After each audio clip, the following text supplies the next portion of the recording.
Hello everyone, welcome back to the channel. तो जैसा कि आप सब जानते हैं, हमारा 10th का बोर्ड एग्जाम आने वाला है और हाफ ऑफ द ईयर निकल चुका है। तो अब मैं स्टार्ट करने वाली हूँ एक ऐसी सीरीज वीडियो की जिसमें आपको 10th के सारे इंपॉर्टेंट क्वेश्चंस डिस्कस किए जाएंगे मैथ्स के। तो उसमें क्या होगा कि अगर आपको लेट्स सपोज सारे चैप्टर्स बहुत अच्छे से नहीं आते हैं और आपने अभी तक पढ़ाई नहीं की है, तो आपको मेरे साथ क्या करना है, वीडियोस के थ्रू जितने इंपॉर्टेंट क्वेश्चंस मैं कराऊंगी उसकी प्रैक्टिस करनी है।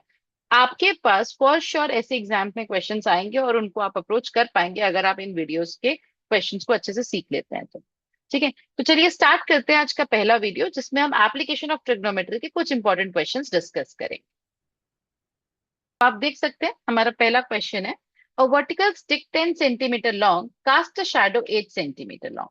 मतलब मेरी एक वर्टिकल स्टिक है जो कि 10 सेंटीमीटर लंबी है और उसकी जो शैडो क्रिएट हो रही है, शैडो हमेशा बेस पे क्रिएट होती है, आप ये ध्यान रखेंगे, शैडो हमेशा बेस पे क्रिएट होती है। वो जो शैडो क्रिएट हो रही है वो 8 सेंटीमीटर लंबी है। आपसे कह रहा है उसी टाइम, ये बहुत इंपॉर्टेंट लाइन है, एट द सेम टाइम। तो एट द सेम टाइम का मतलब क्या होता है कि जो हमारा सन का एलिवेशन है, जो सन का एंगल है जिससे हमारा स्टिक की जो शैडो बन रही है, तो सन का जो एंगल ऑफ एलिवेशन है वो टावर के लिए भी सेम ही रहेगा। तो ये कह रहा है उसी टाइम पे हमारे टावर का शैडो 30 मीटर लंबा है। तो आपको बताना है कि आपकी टावर की लेंथ कितनी है जो उसका शैडो 30 मीटर है। ठीक है, तो आपका एंगल ऑफ एलिवेशन सेम रहेगा इसमें। ठीक है, आपको ये ध्यान रखना है कि आपका एंगल ऑफ एलिवेशन सेम रहेगा। यानी ये जो आपकी टावर है उसकी हाइट आपको नहीं पता और इसकी शैडो की लेंथ आपको दे रखी है कि वो 30 मीटर लॉन्ग है। ठीक है, अब आपको angle of elevation first scenario से मिल जाएगा। अगर मैं बात करूं एंगल ऑफ एलिवेशन की, तो let's take the angle of elevation as theta, जो कि दोनों सिनारियो में सेम होगा। तो आप लिखोगे let the angle of elevation of सन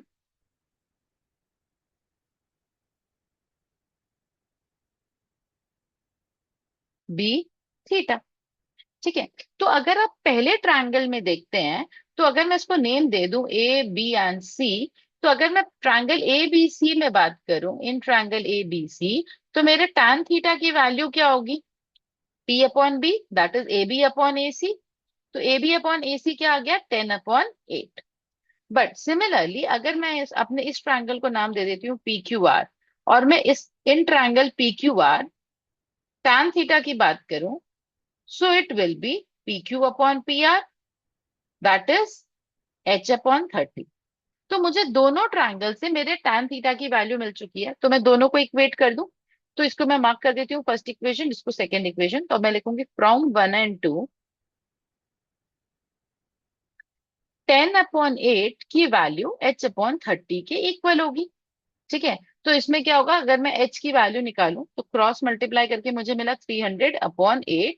तो जब मैं इसको सॉल्व करूंगी तो मुझे मिल जाएगा 37.5 मीटर। तो आप लिख सकते हो thus the height of the tower is 37.5 metre. ठीक है, नीचे आपको ये स्टेटमेंट देना बहुत ज्यादा इंपॉर्टेंट है। Thus the height of tower is 37.5 metre. ठीक है, तो इस तरीके से हम अपने फर्स्ट क्वेश्चन को सॉल्व करेंगे।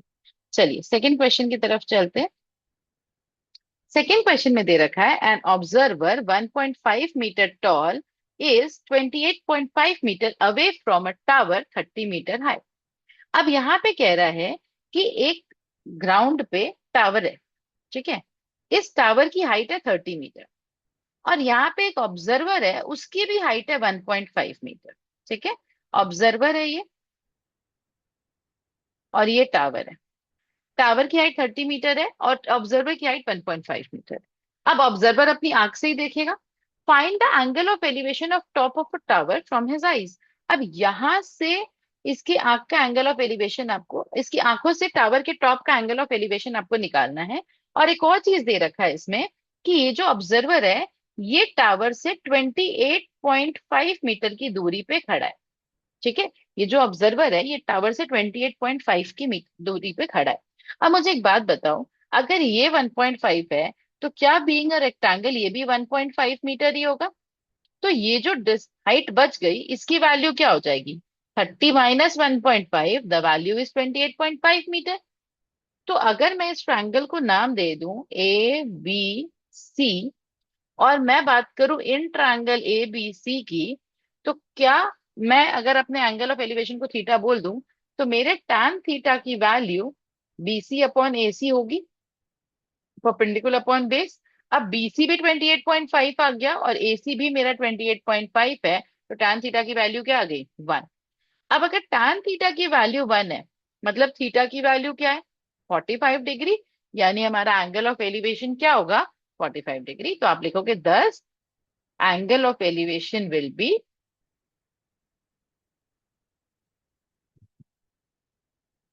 45 डिग्री। ठीक है, इस तरीके से हम अपने इस क्वेश्चन को सॉल्व करेंगे। इसमें जो बहुत कॉमन मिस्टेक है जो हम कर देते हैं, वो ये कि हम 30 में से 1.5 सब्ट्रैक्ट करना भूल जाते हैं। आप ना इस चीज को ध्यान रखना कि अगर आपको ऑब्जर्वर की हाइट दे रखी है तो आपको उसको कंसिडर करना है, अगर नहीं दे रखी है तो आपको कंसिडर नहीं करना है। बट क्योंकि अगर ऑब्जर्वर की हाइट दी है, तो जो पूरे टावर की हाइट है उसमें से ऑब्जर्वर की हाइट माइनस होके ही बचे हुई हाइट आएगी, क्योंकि ऑब्जर्वर अपनी आंख से ही देखेगा और आंख हमारे टॉप पे ही होती है। ठीक है, चलिए थर्ड क्वेश्चन पे चलते हैं। A person standing on a bank of a river observes that, एक मान लीजिए ये रिवर है, ठीक है, रिवर के एक बैंक पे एक पर्सन खड़ा है और वो ऑब्जर्व कर रहा है कि observe that the angle subtended bye a tree on the opposite bank is 60 degree.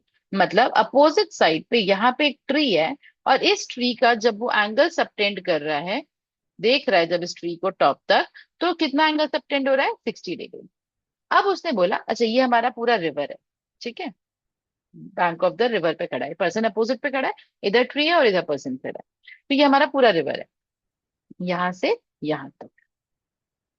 अब बोल रहे हैं कि वो person when he retreats 20 metre from the bank, इसका मतलब जब वो पर्सन बैंक से 20 मीटर पीछे जाता है, मतलब वो पहले यहाँ खड़ा था बैंक के बिल्कुल कॉर्नर पे, अब वो यहाँ से 20 मीटर पीछे चला गया।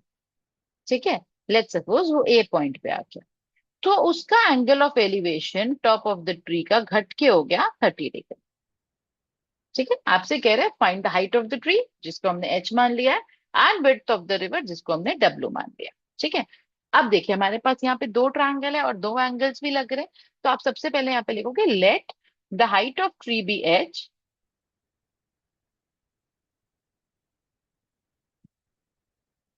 And the breadth of river be W. ठीक है, अब हमने सबसे पहले ट्रिग्नोमेट्री लगाई in triangle P Q R, छोटे वाले ट्रायंगल में।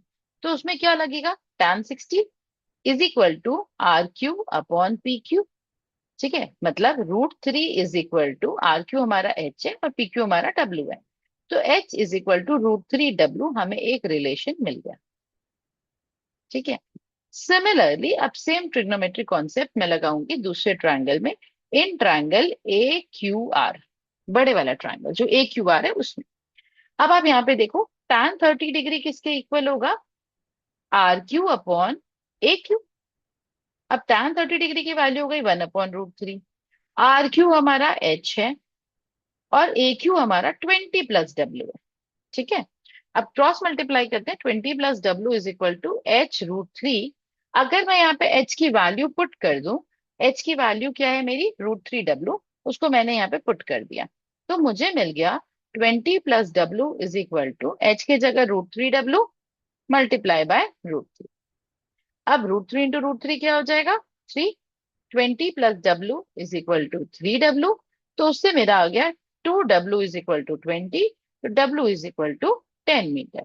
मतलब विड्थ ऑफ द रिवर यानी ब्रेथ ऑफ द रिवर आ गया मेरा 10 मीटर। ठीक है, अब आपसे पूछा हाइट ऑफ द ट्री भी बताना है, तो हाइट ऑफ द ट्री हमारा एच जो है वो डब्ल्यू के साथ रिलेशन फॉलो कर रहा है, that is H is equal to √3 W. तो हमारा एच इज इक्वल टू क्या आ गया, 10√3 मीटर। तो आप लिखोगे 10 the height of tree is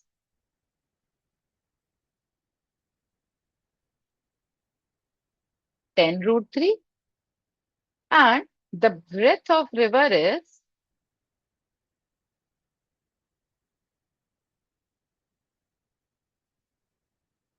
10 metre. ठीक है, तो इस तरीके से हम इस क्वेश्चन को सॉल्व करेंगे। क्वेश्चन को समझना बहुत जरूरी है, बहुत बच्चे फिगर बनाने में गलत कर देते हैं, और अगर इस टाइप के क्वेश्चन में आपने फिगर गलत बना दी तो फिर आपके क्वेश्चन को सॉल्व करने का कोई फायदा नहीं होगा। ठीक है, फिगर ही हमारे क्वेश्चन को सही डायरेक्शन देती है। चलिए नेक्स्ट क्वेश्चन पे चलते हैं, बहुत ध्यान से इस क्वेश्चन को समझिएगा। इस क्वेश्चन में बोल रहा है a boy standing on the ground and flying a kite. तो यानी एक ग्राउंड है हमारे पास, ठीक है, और बॉय हमारा यहाँ खड़ा है। ये बॉय यहाँ खड़े होके एक पतंग उड़ा रहा है, ठीक है, पतंग उड़ा रहा है। तो ये जो कह रहा है is flying a kite with 150 metre of string. मतलब जिस पतंग से उड़ा रहा है उस पतंग की, जो जो पतंग उड़ा रहा है जिस धागे से, उस धागे की लेंथ दे रखी है 150 मीटर, ठीक है। और कह रहा है एंगल ऑफ एलिवेशन उसका 30 डिग्री है, ठीक है। Another boy standing on the roof of a 25 metre high building. जो दूसरा इंसान है, दूसरा लड़का, वो एक बिल्डिंग पे खड़ा है, मतलब एक छत पे खड़ा है, और छत की हाइट जो है वो ग्राउंड से 25 मीटर की है, ठीक है। And flying a kite at an angle of elevation 45 degree, और वो पतंग उड़ा रहा है 45 डिग्री पे। अब इसके लिए कह रहा है find the length of string required by the second boy so that the two kites just meet. मतलब दूसरे बच्चे की भी पतंग यहीं पे है, तभी तो कह रहे हैं दोनों पतंग मीट कर रही है। इसकी लेंथ ऑफ स्ट्रिंग आपसे पूछ रहा है।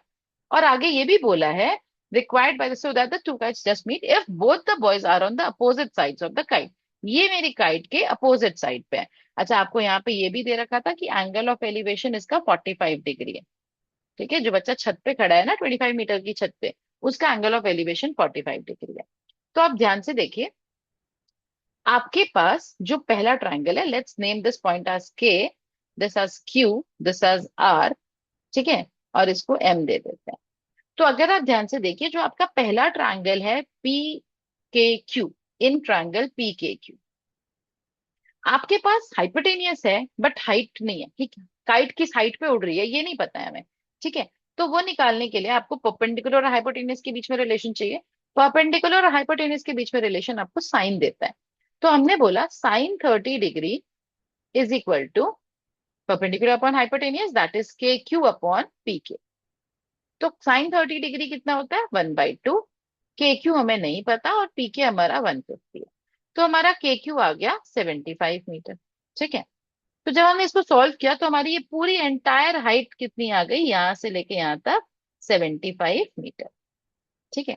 अब देखो ये जो रूफ का टॉप है ये 25 मीटर है, मतलब ये तो 25 है। तो ये जो बची हुई हाइट है वो कितनी है 50 मीटर। यानी के एम जो हाइट है वो आ गई मेरी 50 मीटर। अब आपको ऊपर वाले ट्रायंगल में ट्रिग्नोमेट्री लगानी है, दैट इज इन ट्रायंगल के एम आर। इसमें आपको के एम आर में आपको हाइपोटेनियस निकालना है, परपेंडिकुलर आपने निकाल लिया, और आपको एंगल ऑफ एलिवेशन भी दे रखा है। तो परपेंडिकुलर और हाइपोटेनियस के बीच में रिलेशन अगेन कौन देता है, साइन। तो हम लिखेंगे sine 45 degree is equal to K M upon K R, ठीक है। तो साइन 45 की वैल्यू होती है 1/√2। के एम आ गया हमारा 50, और के आर हमें पता नहीं। So this implies K R is equal to 50√2। तो हम लिख सकते हैं the length of the string for the second boy is 50√2। Thus the length of string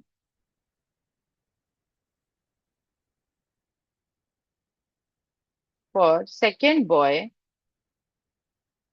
is 50√2 metre.